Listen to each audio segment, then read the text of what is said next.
Shit. Today's the day, boys. In less than a few hours, that DLC unlocks for Elden Ring, and I cannot wait. And I don't care what the comment section told me in yesterday's video about how Elden Ring is overrated. 10 years ago, it would have been mid. What are you, gay? You can go ahead and cope in the corner and click off this video, because chances are you're probably going to go ahead and cap for that Eurogamer review of it. But for those of you who are tuning in and somehow broke yesterday's record of 230 subs, impressive. Very nice. which I highly doubt you guys can break yet again to help get me to 80K, today is a special vid for you. As you wait eagerly for the DLC to unlock, I've got some content for you. With Elden Ring once again being discussed, I'm quickly reminded that gaming journalists are a thing that exist. And, well, with such a highly disrespected career path choice, comes a lot of frustration and spite at the job that these people have chosen. They think they like video games until, well, playing and reviewing them becomes their job. Then they realize they hate gaming, they hate gamers, and they would sooner have video games be interactive movies than an actual challenge. It's no secret there was a lot of journalists who were very resentful towards Elden Ring during its launch period because, well, they believed that everybody else in the world would agree with them that the game needs an easy mode. Then they quickly found out that the majority of gamers thought that was cringe and mocked them for it. Because when it comes to video game criteria, difficulty causes games journalists to dock video games points because they find it too hard. That's right, one of their own personal criteria is that a game must be easy enough for them to beat and review in time. So they'll dock a game points if it doesn't meet this insanely self-centered demand. And the best part is they think it's gonna work, but instead Miyazaki decides to up the difficulty on them, which is why he's my hero.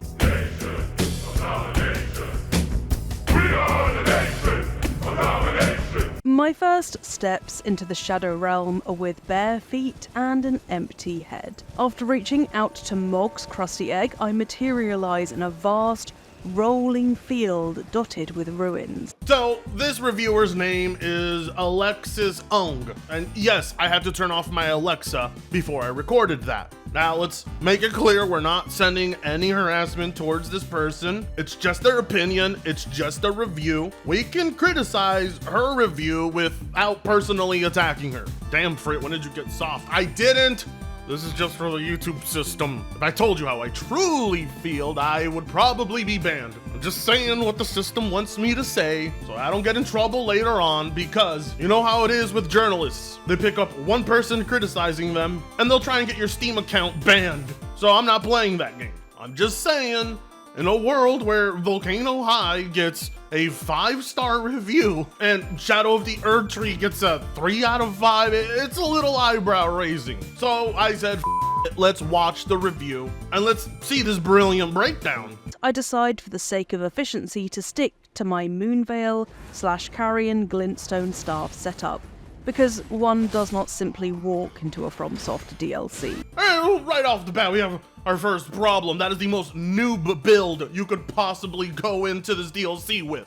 No wonder she struggled. Moonveil is the most noob approach. It's all starting to make a little more sense. With a build like that, it's no wonder you got so easily stuck. How you didn't decide to change your entire build up to this point is beyond me. See, there are people who play with the Moonveil on purpose because they want a challenge. You just seem to have stuck with what you know. One of my biggest issues with this DLC is how it explicitly abandons the core appeal of Elden Ring as a living text to be read and learned, and ambiently, lovingly communicated across realms through vague multiplayer messages. The actual lore, the stuff behind the Elden Lord, Marika, the Fingers et al., is not too hard to understand. What I'm talking about is the way players perceive and experience the world, and how they move through it using an evolving body of hard-won knowledge, including the knowledge that others are failing but persisting, which defines a fundamental aspect of Elden Ring's gameplay.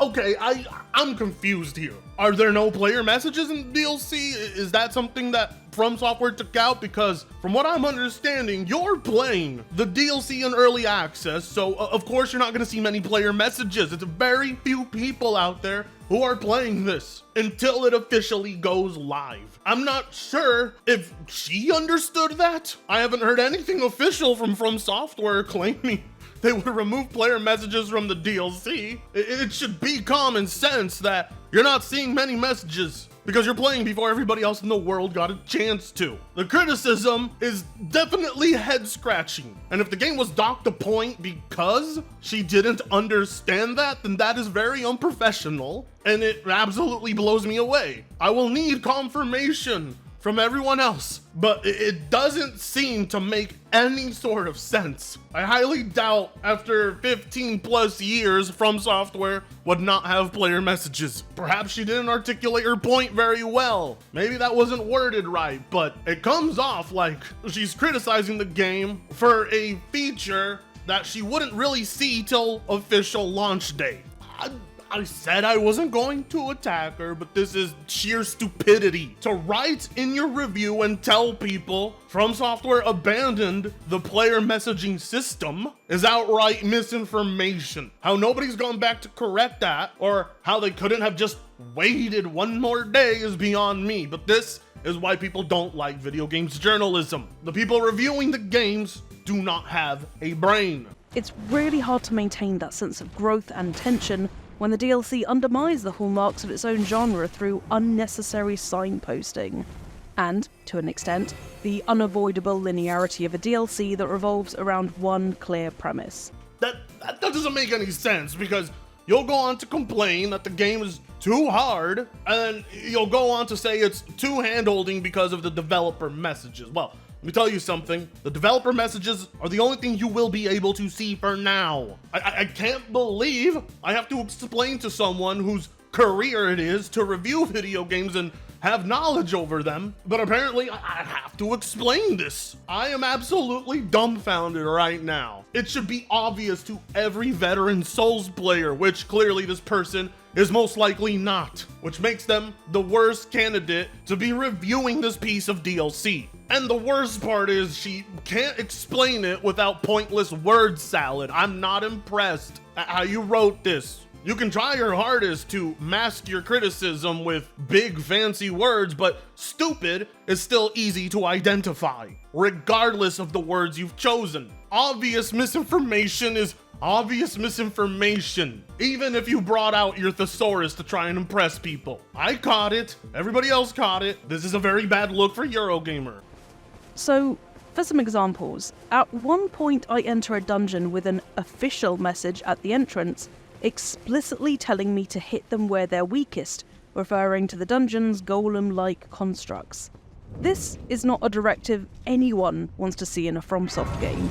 Well, you know, the best thing about developer messages is you don't have to read them. If you don't want hints, you don't have to look at messages, but either way, that's less of a hint than the bloodstains and player messages left behind by a long shot. What, From Software tells you to hit an enemy in their weak zone? Is that really any different than a player telling you the same thing? Which is hilarious because in both scenarios you can just ignore it entirely and try to figure it out completely on your own. Sometimes I find myself turning off the multiplayer entirely so I don't see other people's phantoms dying to know what's ahead, because I have that option. From Software has always placed some sort of developer message that gives the player information. This isn't new. This isn't them abandoning their core formula. This is very common. To pretend like it's a sudden change in From Software's design is just flat out wrong. So far, you've given off the notion that you don't seem to understand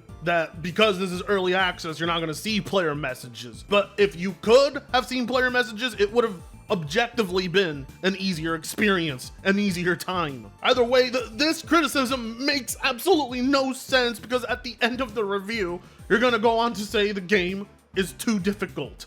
It's difficult to imagine someone making it this far into a Souls game and not understanding the point of a conspicuously red gaping hole in a large monster. The worst is out at the Abyssal Woods, which takes some of the most obnoxious pages out of Bloodborne's book.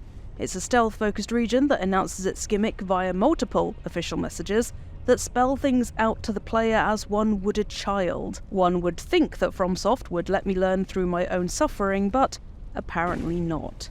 But you can learn through your own suffering. You don't have to read those. If you're content with player messages that do the exact same thing, but not okay with the developer messages, then you are contradicting yourself. You criticize the game because you think there is a lack of player hints which have yet to show up at launch, but then you also go on to criticize that there are hints in the game. Like, what? If you didn't like it then wouldn't you like it even less? With how many player messages would be spammed all over the ground, giving away everything? Again, how is this any different than the player messages you are already adapted to? What? Like, what do you want from the game? No hints whatsoever, or only player hints, which objectively give away way more. Do not let it see you, reads one message, so I immediately put on my silencing talisman so I can creep around comfortably. Another message, it cannot even be touched, implies that I shouldn't even try? A huge part of Souls games is intuiting and adapting and deciphering other players' cryptic warnings, not reading a clear instruction and avoiding the lesson entirely. The result of all this signposting is that the Abyssal Woods early warning setup essentially defangs itself in a way that feels totally counterintuitive to the spirit of the game. Cryptic? Yeah, no, players are definitely not cryptic. They'll tell you where every hidden wall is. They'll tell you what magic to use. They'll tell you if you should use range. They'll tell you if you should use stealth. They'll tell you if there's an enemy right around the corner. Don't bullshit us. I'm a veteran player. I know this. This is an attempt at a criticism, and you're missing the mark completely. And also acting like you're forced to read messages. You can go in blind like you said you did. You are trying your absolute hardest to make it seem like From Software has fallen off, when this is basically what From Software has always done. I cannot believe this review was officially published and the person was paid.